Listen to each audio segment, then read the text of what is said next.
أحسن الله إليكم.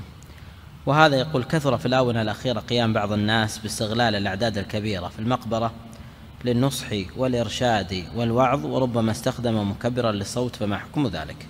هذا لا أصل له عن النبي صلى الله عليه وسلم، ولن يكن النبي إذا جاء إلى المقبرة عليه أفضل الصلاة والتسليم يقف يعظ الناس،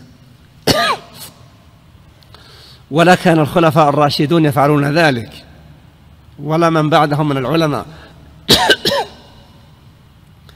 والذي يدركنا عليه علماءنا في هذه المملكة طيلة ما كان يتيسر الواحد أن يحضر، لا أذكر أن أحدا منهم وقف خطيبا.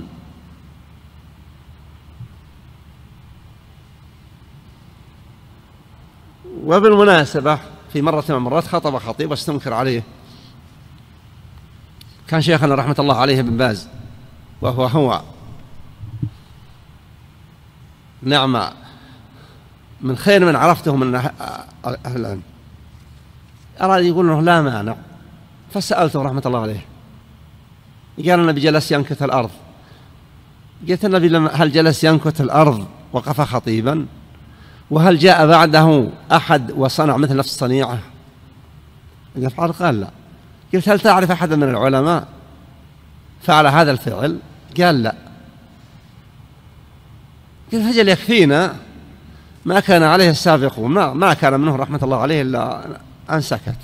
هو يحب الخير كثيرا، لكن حيث أنه لا يعلم أن أحد نقل عنه هذا الشيء، وهو سكوته لحرصه على نفع الآخرين. لكن السنة ينبغي للمسلم أن يحرص على تطبيقها.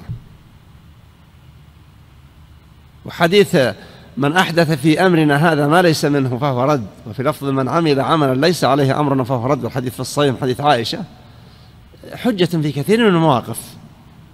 الدين كمل، التشريع انغلق بابه بوفاة النبي صلى الله عليه وسلم.